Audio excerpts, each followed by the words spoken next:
Yeah, we're looking at the review based on WCW Bash at the Beach 2000. Hello and welcome to OSW Review, the Old School Wrestling Video Podcast. Jay, it's not OSW, it's not our show. Welcome to Wrestling Files. It's reliving the war and it's coming up right now. On fire. See you in an hour. The chosen one.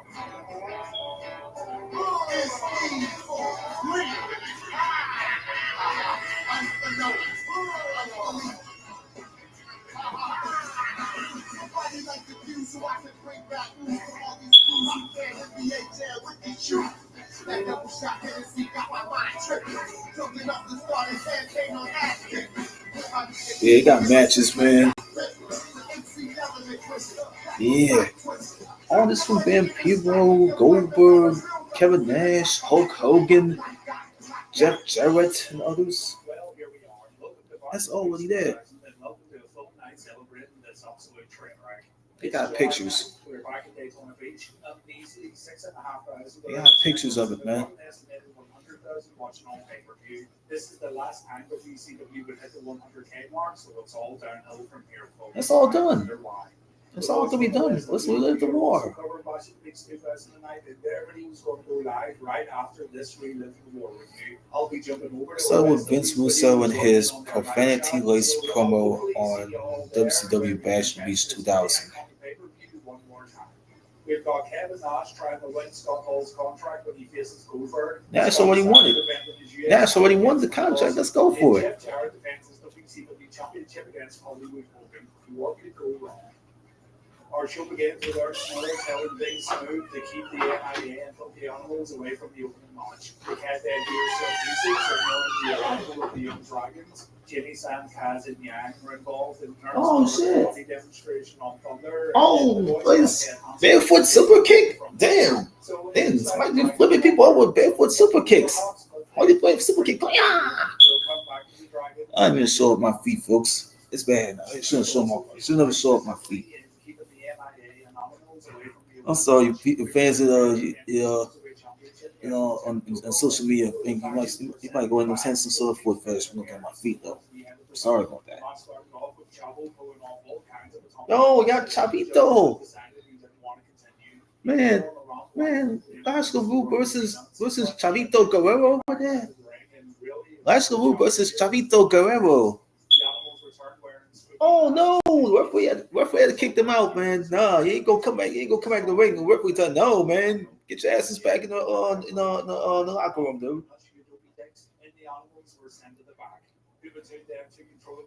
Yo, Chavo getting powerbombed by the Russo. Holy shit! That's why you wear new blood shirts anyway. That's back in the day.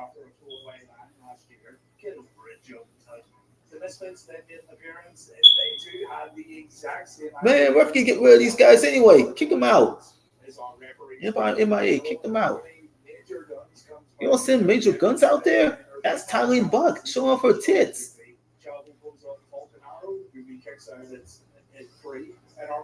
Oh, yeah, Chavito got pinned.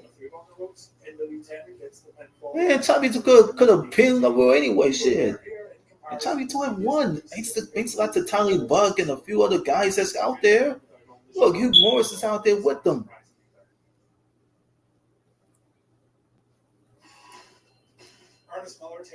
We lived the war. That's Ernest Miller, man. That's after he came out the limo.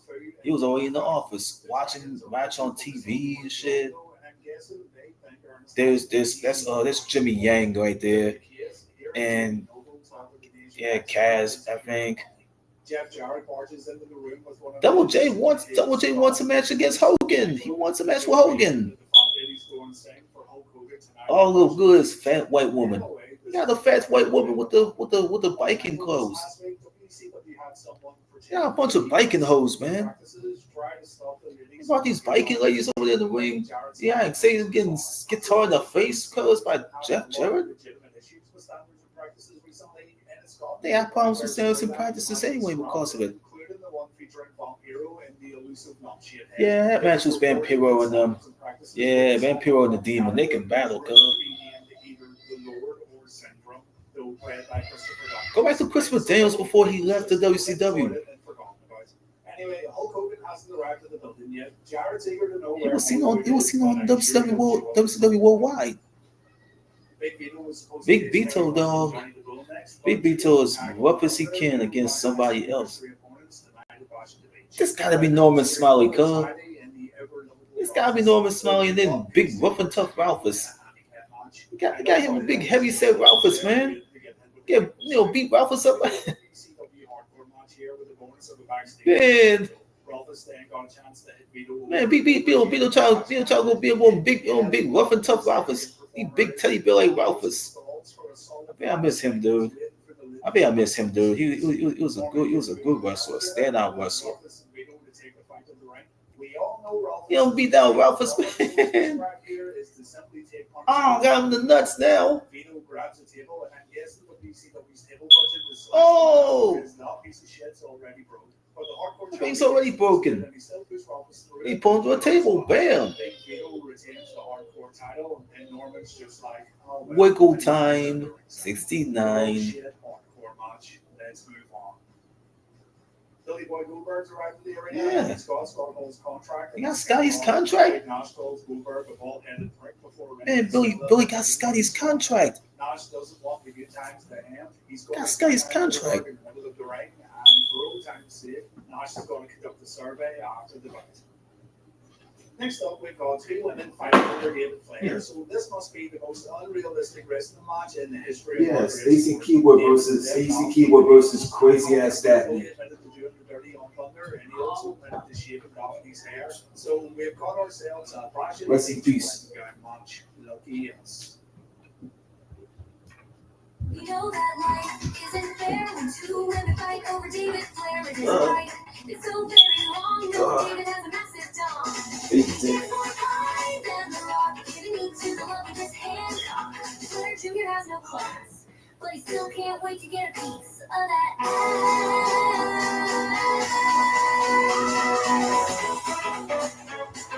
What you gonna say about David Flair?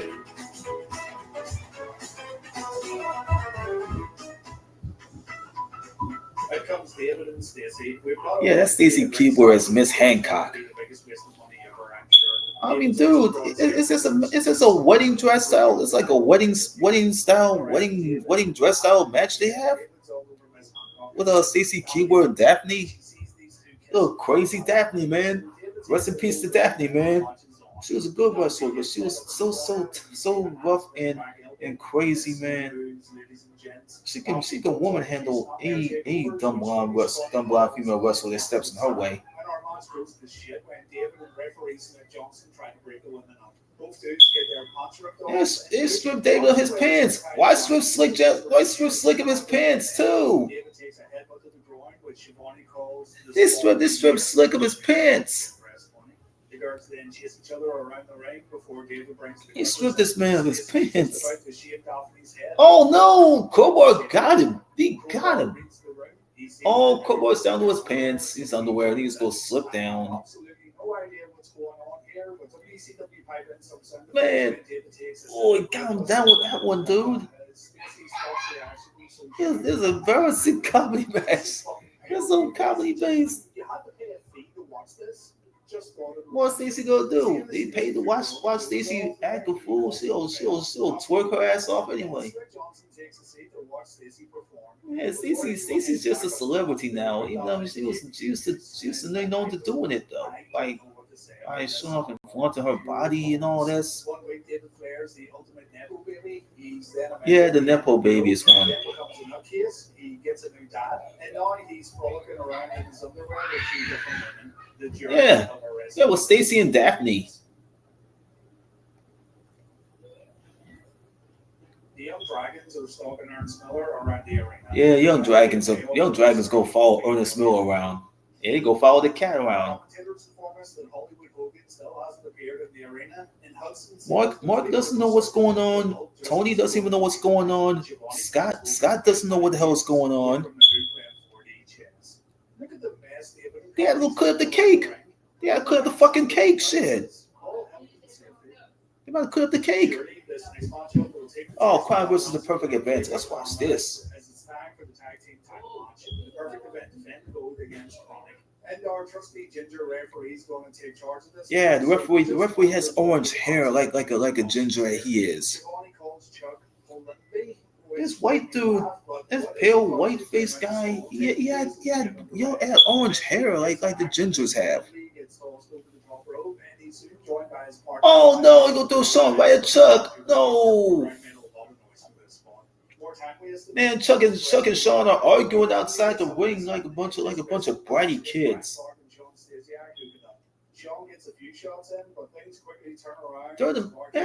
That's not the argument, man. Sean and Chuck are gonna lose to Chronic.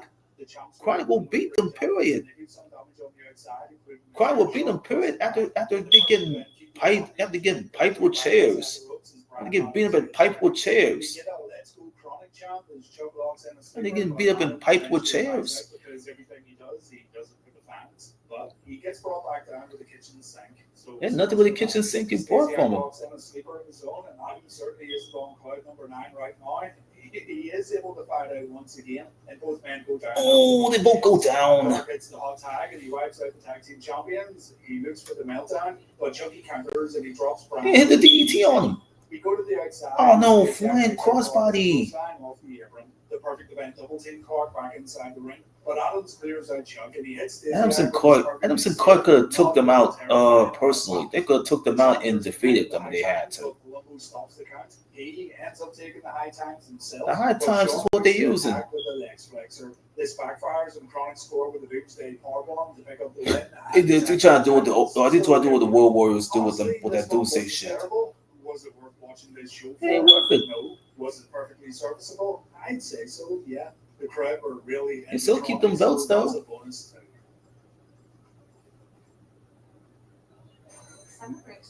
Oh, come on, you two.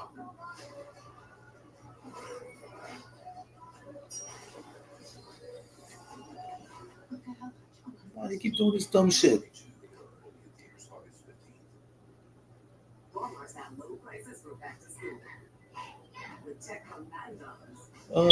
I'm gonna go skip this shit, man, because I don't want to keep putting no commercials there.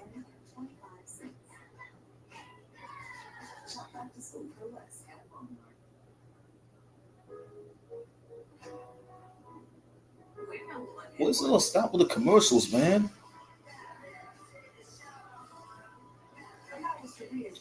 Come on, this ain't Young Sheldon, man. You're sick. On vacation.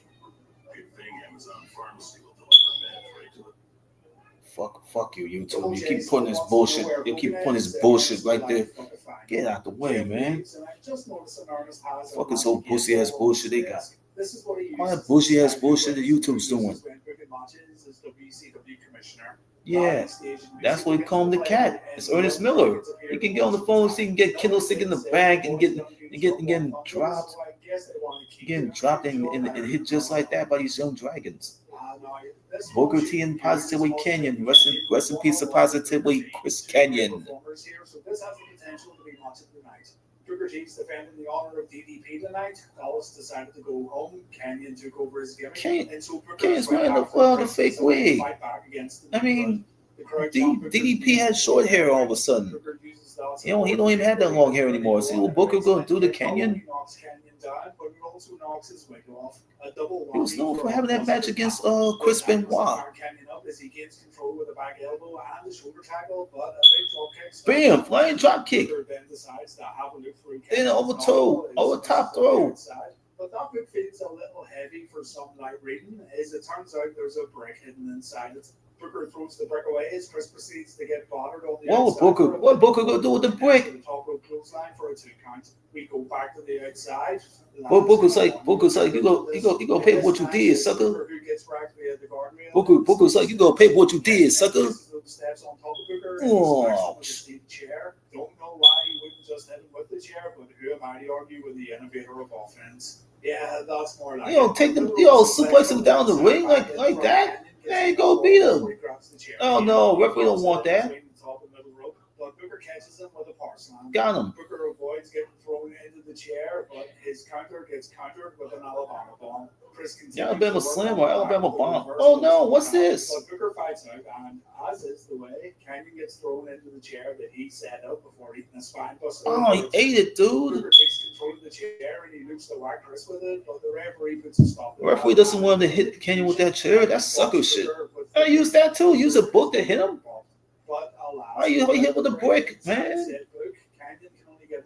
He hit with a brick. Recovers to hit a hard side kick, an axe kick, and a hook end, but he still can't put Canyon away. He tried to put him away. He can't put him away. Double J got Booker with the guitar. Bam. And if you're wondering why Jeff Jarrett appeared here, it's because he and Booker had a good main event match on Thunder this past week where Jeff almost lost the WCW championship. That's why I took Chris Benoit left. So many shenanigans, which is a real shame. However, I wonder will the finish play in the events later on in the evening. But 1998, 1999, Kenya match with Chris Benoit at the time. Pamela Polchak wants to talk to Mike Awesome about his Mike Awesome, rest in peace. He's out there talking to the fat white woman with the Viking hat on. Being jealous, and this is the beginning of Mike's fat chick thriller gimmick, which I'll unfortunately talk about more in the coming weeks. So here we go. Two big bastards. This was months after the after he got into the contract breach with ECW and stuff. He showed up there with an ECW title. And then all of a sudden, Paul Heyman was about to go send the cops to Nitro and find the belt that Eric Bischoff was gonna throw in the goddamn garbage. It's the ECW title that Eric Bischoff just almost wanted to get rid of and throw in the garbage.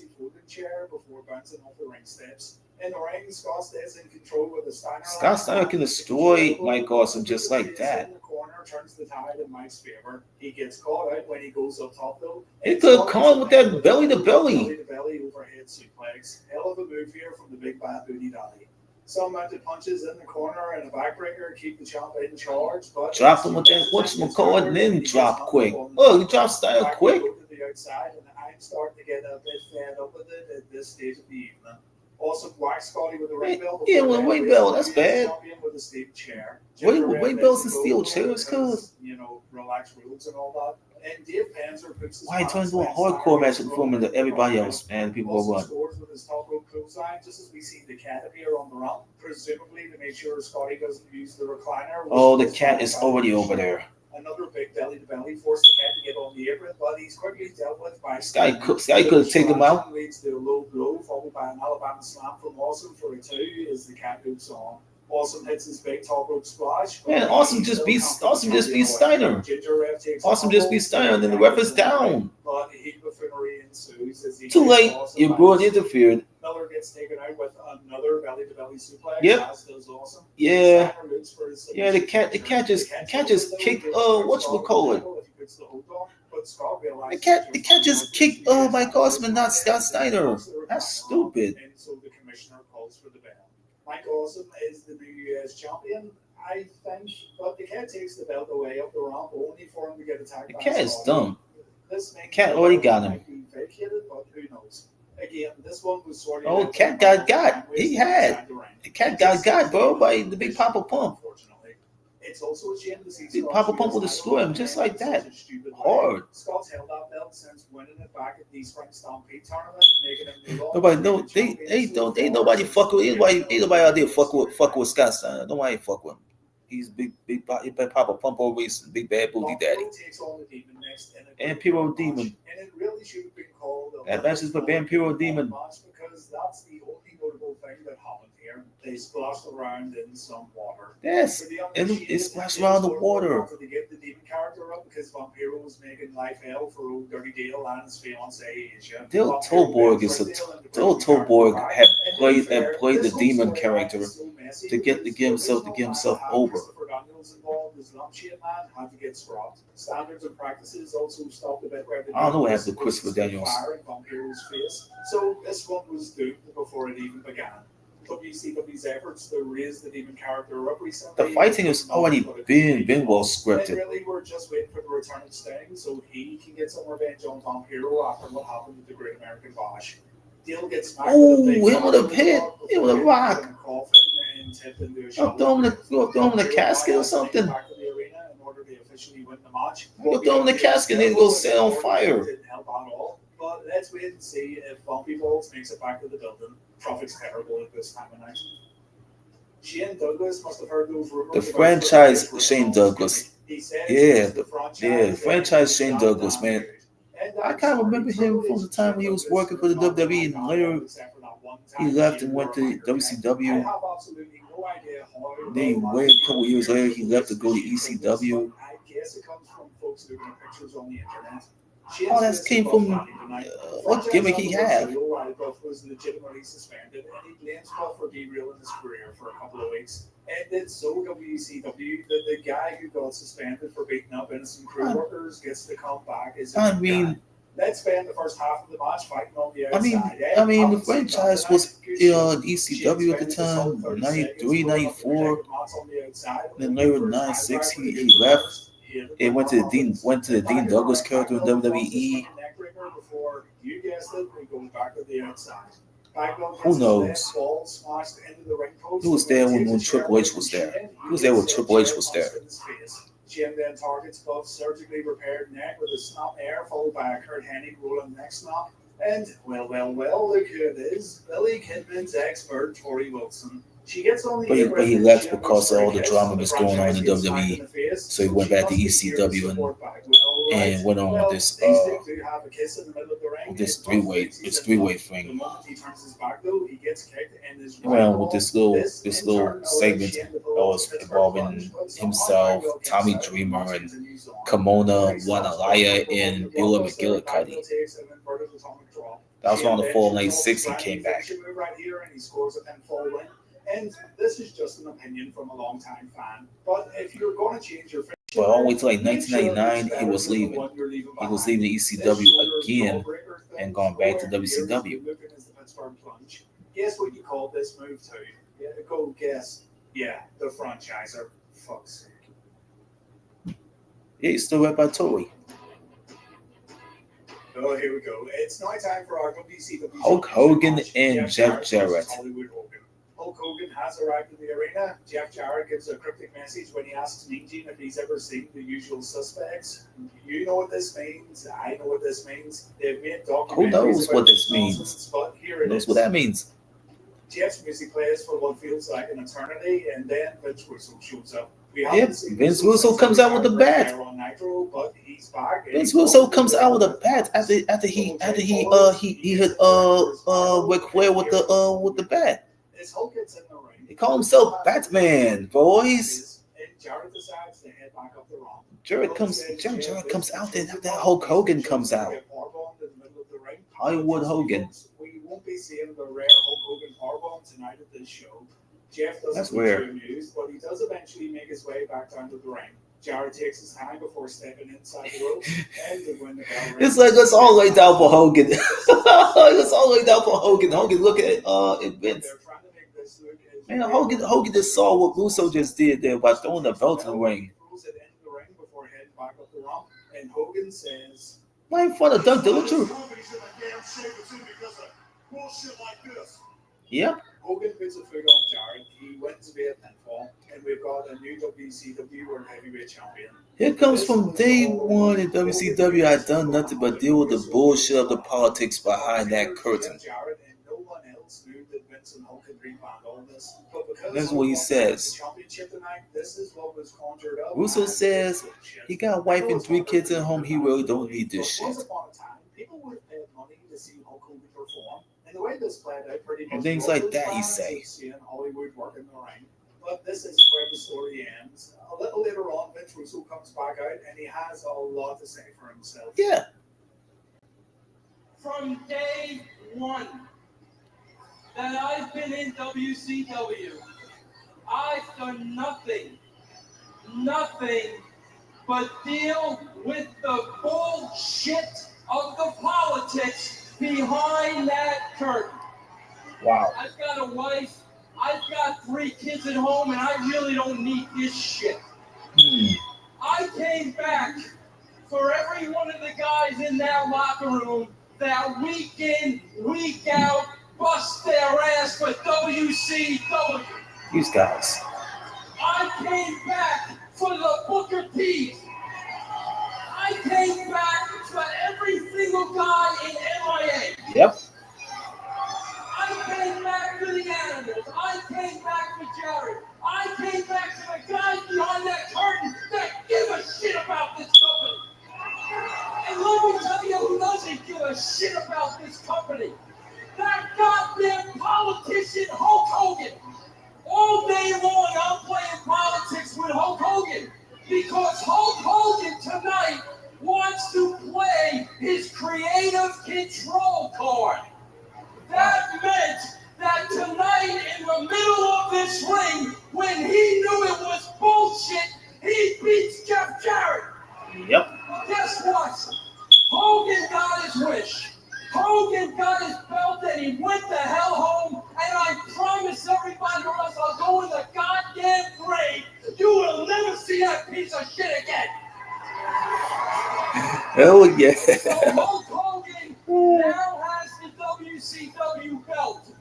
And Hulk, let's refer to that as the Hulk Hogan Memorial Belt because from here on in, that belt don't mean shit.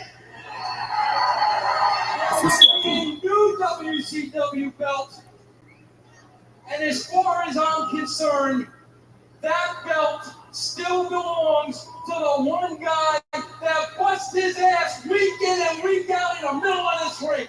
And you people can love him and hate him, but he doesn't screw anybody back there, and that's Jeff Jarrett. He will defend that title in this ring tonight. And he will defend that title against the son of a bitch back there who for 14 years has been busting his ass in WCW and can't get a goddamn break because of the Hulk Hogan. And I'm talking about Booker T. Booker T and Jeff Jarrett are the 2 reasons why I'm in this damn stinking business to begin with. So tonight in this ring for the WCW title, 2 deserving guys, Jarrett and Booker, will compete for the WCW. They'll tear this goddamn out now. And Hogan, you big bald son of a bitch, kiss my ass. Yep.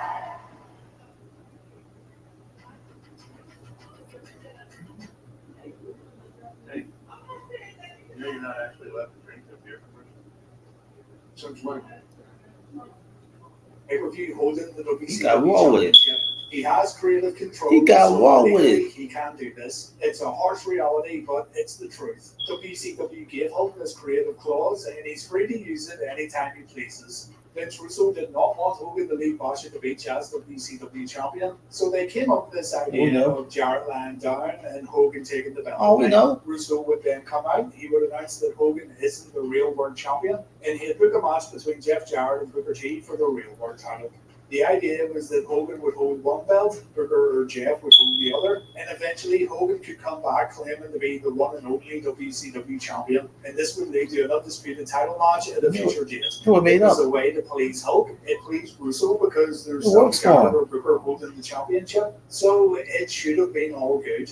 It's actually a shit idea when you think about it, and it still messed around with paying customers, but that's neither here nor there. All that mattered was that Hogan was happy and WCW still had a champion. Russo hit the ring after the Hogan and Jarrett match, and Hulk wasn't too enamored with what came out of Russo's mouth. Hogan felt that Russo went too far by calling him a piece of shit and what have you, and so Hogan decided. This right here is from the Court of Appeals of Georgia, dated back from 2005. It says Bolea versus World Championship Wrestling Incorporated. It says World Championship Wrestling Incorporated. Et al. Versus Bolea. It was decided since January the 21st, 2005. This is after WCW was closed.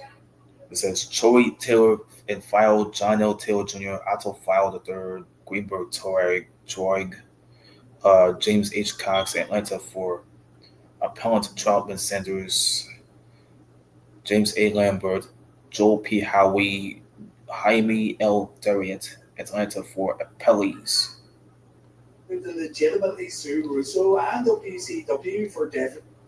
This is something that's been written here, on here. It says Terry Bollea, professionally known as Hulk Hogan and Hollywood Hogan, appeals from the trial court's partial grant of summary judgment to Universal Wrestling Corporation, formerly known as World Championship Wrestling, and Vince Russo on Bollea's claims for defamation and false alleged invasion of privacy. WCW cross appeals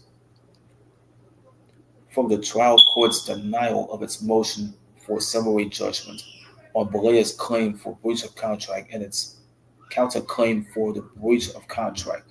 For the following reasons, we affirm this case arose from a July 9, 2000 pay-per-view event called The Bash at the Beach. At this event, Bollea, appearing as Hulk Hogan, was to wrestle Jeff Jarrett, who at the time was the World Heavyweight Champion, at WCW. Before the event, Bollea met with Vince Russo, who was the creative director at WCW, who used to be a writer for the then World Wrestling Federation, which was now World Wrestling Entertainment, to discuss the script for the match. Russo also appeared as an on-air talent under his own name, playing the part of a member of WCW's management. At the time, at the July 9th event, the storyline was that there was tension between the Hogan and Russo's character. Russo's character favored a group of wrestlers known as the New Blood, who wanted to replace the older established wrestlers as the Millionaires Club. Hogan was the member of the Millionaires Club. False invasion of privacy for Russo discussing Hulk's quote. And there's another kicker right here. And there's a kicker. Bollea acknowledged at his deposition that the Hogan and Russo characters were supposed to hate one another maybe. In discussing the script for the Hogan-Jarrett match, it was decided that of Hogan and Jarrett actually wrestling, Jarrett would lie down in the ring so that Hogan would win by default. According to Bollea, this was to set up a tournament, which would lead to the return of Hogan as the WCW champion. After Hogan won the Jarrett match by default, Hogan left the arena with the championship belt, pretending to be mad because Jarrett would not wrestle him. Then Russo came on the air and delivered a speech known as a promo, a profanity-laced promo, which Bollea claims was not part of the storyline. In this speech here, Russo called Hogan a goddamn politician who doesn't give a shit about this company. Russo said that Hogan always wants to play his creative control card, and Hogan knew that beating Jarrett was bullshit. Russo promised that they would never see that piece of shit again. He said that Jarrett would defend his title against Booker T, who had been busting his ass for 14 years in the WCW and could not get a goddamn break because of the Hulk Hogans. Russo closed with the "In Hogan, you big ball son of a bitch, kiss my ass." What the hell did Russo said about Hulk Hogan? Hogan's dead now. Creative control card on TV and breach of contract is the agreed story. This one here. There's more of this. Bollea sued. Yeah, seriously. Terry Bollea sued WCW for the breach of contract, claiming that it did not make him the featured wrestler at the July 9th event. as required by his contract and also denied him his right of creative control by changing the outcome of the storyline. Bolea also sued for defamation and false light invasion of privacy on the basis of Russo's on-air speech at the July 9th event. Line had been altered when Hogan used said creative control card. WCW would end up countersuing, saying as they tried to get Hogan to come back for future pay-per-views, but he refused to do so. Hulk was contracted. This was said. Okay, this was said here. WCW counterclaimed for the breach of contract, claiming that Bolea was obligated to appear in 6 pay-per-view events that year, and he only appeared in 2, refusing to appear on the March 18, 2000 pay-per-view live event. WCW moved for the summary judgment on Bolea's claims, and on its counterclaim, the trial court granted WCW's motion on Bolea's claims for called defamation and false light invasion of privacy. The trial court denied the motion on Bolea's WCW claims for the breach of contract. These appeals followed. Year in 6 pay-per-views per year, by the way, and Hulk wouldn't get a single penny out of this lawsuit because the court said in moving for summary judgment, a defendant who will not bear the burden of proof at trial need not affirmatively disprove of the non-moving party's case, but may point out by reference of the affidavits, depositions, and the other documents in the record that there is an absence of evidence to support any essential element of the non-moving party's case. The non-moving party cannot then rest on its pleadings, but rather must point to the specific evidence giving rise to a triable issue. This from Lyles Corp versus Haskins, 261 GA 491 405 SE 2D 474. That was from 1991. Russo's speech was in the context of a wrestling show. It was all in a scripted and worked environment, so the courts were. Let's go back to this one. Let's jump to this one. Wrestling is a form of entertainment, and the characters involved are fictional. An R.E. Madden 151F 3D 125130 Third Circuit 1998, as Bolea acknowledged everything that occurred at the July 9th event was so scripted. The storyline was to be advanced that Hogan and Russo's characters hated each other. This was done by having one character deliver nasty diatribes about the other character. During his promo speech, Russo never mentioned Bolea. He never mentioned Bolea by the fictional character Hogan. Further, according to Russo's affidavit, he made his speech solely on his on-air character to advance the storyline and thus to lead to the final match of the event between Jarrett and Booker T. In light of the above, the trial court correctly concluded that the allegedly defamatory speech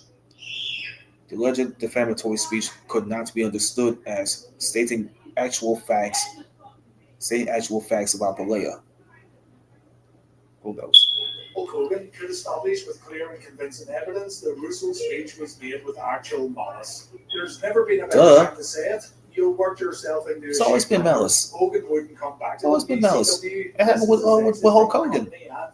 But Hulk Hogan is dead now. I guess, and welcome to a Hogan-free World Championship Wrestling. In regards to Russo, I honestly think this is the best promo he ever cut and probably the best thing he ever did. Hulk Hogan is dead now. Not because he went so hard on Hulk, but just because he delivered the promo in such a real. Hulk Hogan's dead now. You could tell he meant some of the things he was saying, but Vince has always claimed that he was working here. He was working the boys backstage. He was working the fans. Yeah, he's working the audience. Russo's working him because he's like a pretty thinker. He's a smart thinker. Did Vince go too far? Obviously, Duh. he did. Seeing this You woman trying to see him. you But think he's it's gonna go too remarkable far how back he's gonna then? be so wrong for doing something Guys so are right right. with the To give WWE. Hogan credit, he did have Guys are great right with the control, and WWE. no Who matter what way knows? you spin it, it always comes back to that fact. That's a contractual obligation. It goes back to all the matches that he had in the WWE and WCW alone. WCW were stupid enough to give it to him, Hogan took advantage of it. So there is an element of Russo trying to get around that. Yeah, a gigantic mess that equates to watching a car wreck. It's terrible, but it's Yeah, but Russo entertaining. just walk and step down the ring and Before storm we move out. on, I should also talk about Booker T. Creative staff at WCW felt Booker should get an opportunity because of the work he'd put in up until this point, and I fully agree. I've loved watching Booker while covering. Well, he had a match with Eddie Guerrero back in the day. Winning the WCW championship. Many people forget about the match he had on Thunder against Jeff and how well the crowd reacted to Booker when he nearly won the championship. That happened on Thunder. There's also the Happened lawsuit on I Thunder. spoke about before in a previous episode of Reliving the War, the one filed by many. Ictor has said 10 minority plaintiffs who worked for WCW are names of Harrison Norris, Kazuo Ono, Claude Patterson, Bobby Walker, Lester Spite, William Worthing, Bowden Singh Sipan, what's his name? Bowden Singh Sipan, Darren Easterling, Rick Reeves, Marshall Davis. They're all seeking justice. Ictor also said that Ernest the Cat Miller will be the 11th. The defendant in the case is WCW. It was a brand of Turner Sports Incorporated. We are going to be adding Turner Broadcasting Systems, that's TBS, to the lawsuit, which is under the umbrella of the American online Time Warner. Ictor has said Turner Broadcasting Systems is the parent company of Turner Sports.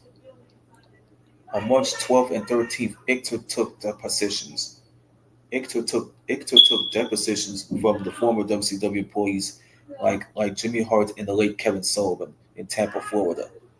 Jimmy Hart was a fairly non-committal, said by Ictor. Currently, Hart is involved with the X-Wrestling Federation, XWF. That's what it stood for. A new wrestling group that Hart and his associates are trying to sell programming to television networks, including TBS. Currently, Hart is involved with them. Okay. Kevin Sullivan, rest in peace. He was fairly blunt. All said by Ictor. He identified a number of bookers who used racist language and racial slurs. During the time he was at WCW, he said that there has never been a black booker or a black agent or a black executive ever. Ictor plans on depositioning the former WCW honcho Eric Bischoff and former WCW head trainer Jody Hamilton, Randy Pee Wee Anderson, rest in peace, who was a former WCW referee, booker, and an agent, who will also be deposed. The legal battle began in 2000. How long it lasts depends on whether WCW wants to settle, according to Ictor. WCW superstars of color who felt they weren't getting pushed and were chummy. There's one right there from the United States District Court for the Northern District of Georgia, Atlanta Division. It says Davis versus World Championship Wrestling Incorporated and Turner Sports. That's a file there. Singh Sipan versus World Championship Wrestling Incorporated and Turner Sports. Lester Spite, he's a wrestler and an actor. He has sued World Championship Wrestling and Turner Sports too. Worthing versus WCW, that's why he sued them. Reeves versus WCW, he sued them and Turner Sports including. Easterling has sued WCW including. Sonny Ono, everybody else knew him. He sued WCW the same way. Let me see. Harrison Norris He sued WCW too. Same breath. Walker has sued WCW. Patterson has sued WCW, especially too. The plaintiff's statement is of the material facts at which there exist genuine issues as to be tried. That's already been mixed into the documents that came from. It came from January of 2003. That was from a deputy clerk in Atlanta, Georgia. It was a racial discrimination lawsuit. Many believe this is why we're seeing Ernest Miller and our prominent commissioner. It's why Ice Train was brought back. Ice Train was in. Stevie Ray said to become a full-time commentator on Thunder. And many also believe it's the reason why Booker T was put in this championship match. It could very well be. This came from the deposition too. Eric Bischoff had acknowledges that he knew that Terry Taylor had remarked that the only reason Ernest Miller was hired was because he was black. Eric Bischoff knew that Terry Taylor had a conflict with the African American wrestling tag team, the Harlem Heat, and acknowledges that Taylor's actions or comments regarding the Harlem Heat were racially offensive. Timothy Goodley, the Turner manager assigned to address WCW's human resource issues, recalls a discussion with Eric Bischoff, in which Bischoff informed Goodley that Terry Taylor had upset the African American wrestler Booker T by stating that it was a good thing he was black. The court filings are online for everyone to see, but on one occasion, the WCW, what does it say? On one occasion, the manager of WCW's security department, that Doug Dillinger, has stated that, yes, I used the N-word, and I will use it again. Doug Dillinger who was now former WCW head security, expressly stated that he would not have a black security person at WCW, and he never did employ an African American. When Tony Khan spoke with Doug Dillinger about becoming a security guard, Doug Dillinger informed Mr. Carr that he did not hire blacks. I see Booker is a very deserving competitor who's wrestled at a ridiculously high level right up until this point. He was given stupid gimmicks and storylines, such as the whole fighting for the letter T. The G.I. Bro. But Booker's an easy top 5 WCW competitor right now based on rank work alone. And forgetting about the lawsuit, he absolutely did deserve the main event of pay-per-view. It's a disservice to even mention the lawsuit by talking about Booker's work in WCW. As stated, there's been documentaries made about this mess, and as time goes on, more and more little bits of information get brought to light. You can hear Russo, Bischoff. Man, George just laid down for Hogan the police fought on him on his chest to pin him. Finally, it's worth pointing out that the commentators have no idea how to react here. No, you don't. Mark Madden has no idea. Tony Schiavone has no idea. And Scott Hudson has no motherfucking idea that this shit is happening with Hogan beating Jarrett by fucking default.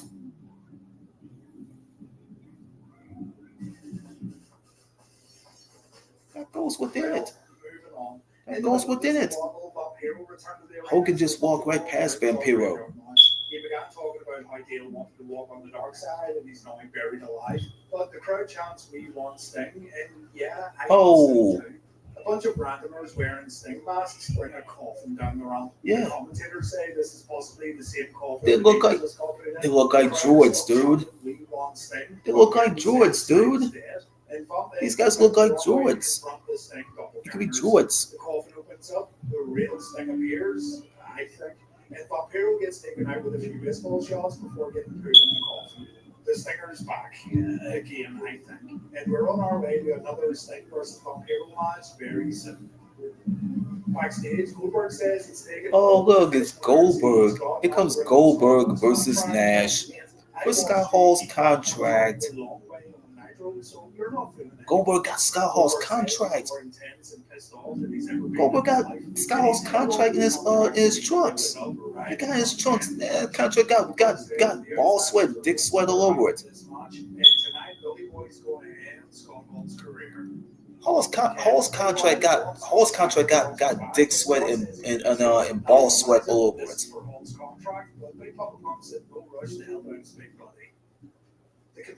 He got dick sweat and ball sweat over Scott Hall's contract, so he had to go hand it to Scott. Look, Scott's disgusted by it. Look. Goldberg's first attack, and Nash gets brought to the corner. If we've learned anything about Kevin Nash over this series, though, it's the fact that no one does corner offense better than Big Sexy. Kev goes on the attack, but when he tries to choke Billy Boy out, Goldberg grabs his foot. Nash gets tripped up, and Goldberg follows up with a single arm underhook suplex, and there it is, the super safe sidekick. I should know that the commentators mentioned all night though that this is the move that put Bret Hart out of the action. Had Goldberg not turned heel, I don't think this would be. That do happen. Nash gets up, he delivers a chokeslam, and then Scotty Steiner walks down along with Natasha. You can smell the swerve coming a mile off. Scott tries to motivate. A swerve. Look at the contract. The two get up, and Nash gets his ass kicked in the corner. In the opposite corner, Nash getting the manhandle Goldberg, and he could get manhandled anyway. Goldberg kicks out. Kevin dodges a spear. When the two eventually get back to their feet, Nash pulls his singlet down. He sets Goldberg up for the jackknife, and swerve, bro. Bam! That's a swerve. I would complain about Scott Steiner. That Big Thunder was swerve. Multiple times. I told multiple times that Big Thunder was swerve, dude. But after what happened with Hogan earlier on, Spears and all that. Oh, the jackknife. Spear, jackhammer, yeah, jackknife versus a jackhammer. Goldberg rips the contract up while Nash gets booted. Jackknife versus a jackhammer, bro. Yeah, I think it's a mistake turning with Steiner again. Goldberg might join forces with Scott. Bill might join forces with Scott. Who knows? No doubt that WCW's going to mess it up. Booker T says he's surprised by tonight's events, but opportunity has knocked, and Booker's going to answer the door. He's going to do what he's got to do. So here we go. Booker T versus Jeff Jarrett for the World Heavyweight Championship. The commentators are still in the state. They got 1-1. They say Nash versus Goldberg was supposed to be our final match, and you can sense Shivani's frustrated as he sends it over to Michael Buffer. Buffer says this is one of the most amazing nights in the history of professional wrestling, and the crowd boos. But they definitely perk up for Booker T. They perk up for it. Here comes Double J. The bell rings. We have a slow starter here after a few stalemates. Neither man can overcome the other. The first big move. Bam, drop kick. This leads to Jarrett taking a timeout. And when the match resumes, Booker stays on his opponent with a hard sidekick. Bam. That came from Harlem. That kick came from Harlem. The controversial thing about this show should be how no one fights inside the ring. It's a mob scene. Make fun of those people, dude. And that's because Doug Dillinger's Merry Men are the worst security guards in the history of security guards. The two make it back to the ringside area where Booker gets thrown on the announce table. That table's broken, cuz. That table's broken, cuz. But we continue on in the ring with Booker shaking it off, so Jarrett applies a sleeper. A long sleeper that gets followed up with another one. And another one from... Oh, he got with that sleep. The sleepers. All the stops here, but we've seen way better in the past. Got with sleeper, dude. He did wrestle earlier on. Booker got with sleeper. Figure four, Oh, the figure four leg lock. Same as the Nature Boy Ric Flair, dude. Double J misses the T-bag. Uh-oh. And we see the axe kick and Spike. Bam, axe kick. You try it again? I think it's all over. Jarrett kicks out. So Booker goes for another hard side. Oh, he crotched. He got crotched. The match is dead. Referee's down. We're already approaching the end. Referee's down, man. Gets wiped out. This allows Jeff to grab his world championship. Jeff tries to use it. Booker dodges the attack. Double J gets smacked with the belt, but he's Bam, hit with the belt. Put it down. Jarrett grabs a steel chair. The chair gets wedged in the corner. And just like Canyon earlier on, that's worse than that. Oh! Eventually, Jeff gets frustrated, so he attacks the referee and he hits Booker with a low blow. That's weird. That's a bad thing to do. That's a bad thing to do, though. Slick Johnson runs down to count the 1, 2, 3. Booker T is the new That helped Booker. Booker just won the title. This moment right here is Booker won the title. He was ready to win it. They celebrate Booker's monumental win, a win that came around due to some very controversial circumstances. Well, Booker took Hulk Hogan's place as the most popular superstar in the history of wrestling. Just a little bit from earlier on. Booker T's the man. Yeah. They make him the man. Bash at the Beach 2000 was always one of those shows I had lurking in the back of my mind when covering the entire Monday Night War. One of those shows I knew I had to cover eventually, whether I liked it or not. So it's a relief to get this one. Believe is what you It's see. actually not a terrible show, just for the sheer entertainment value it provides. I know it's a bit of a joke to look back on, and the controversy surrounding Russo and Hogan is what always gets brought to the forefront. But there are a couple of decent matches here, along with Booker T's title win. I wouldn't really call the main event all that good. It's actually a bit annoying that this is probably the WCW match Booker T's most known for, because he's way, way better than this. But all in all, I've said probably worst WCW pay-per-views in 2000 and 1999. Now you're going to hear what JV1 and OOC think of Bash at the Beach. Their viewer's choice video is going live on YouTube in just a moment. So thank you for watching this Relive the War video, and I'll see you over on the OSW Reviews channel. Please take care. Yeah.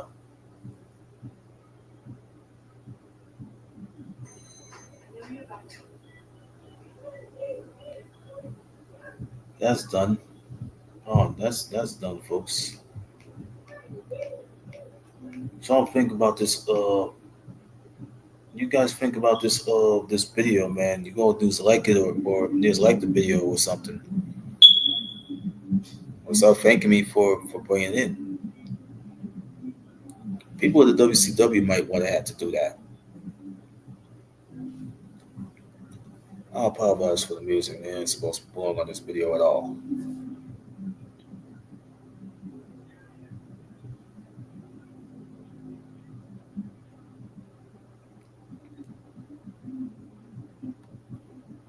I'll play something for y'all, folks.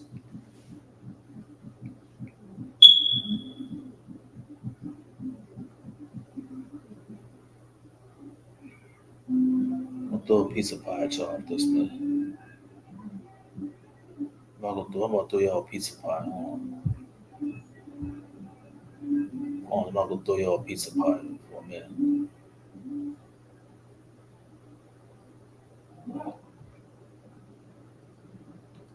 know what, man? I ain't gonna do that.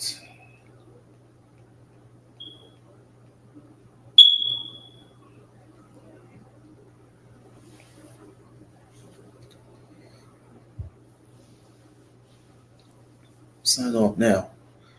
If you like this video, man, all you gotta do is press the like button. You know what I'm saying? Or drop a comment below about this video. You'll see why that piece of history meant something.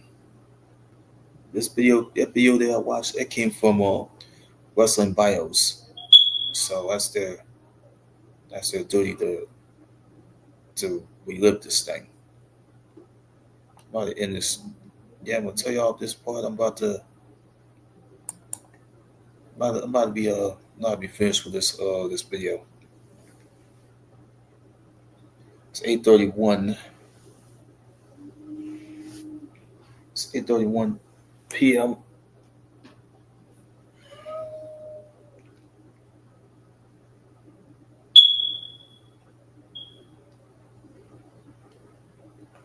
It's 8:31 p.m. Ain't that late yet? There's too many people calling my phone up to right.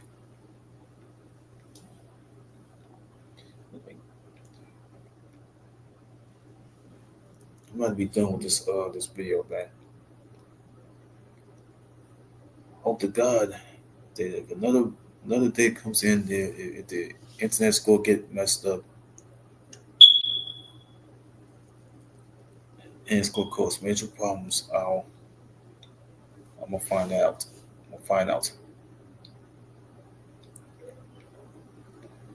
I'm gone.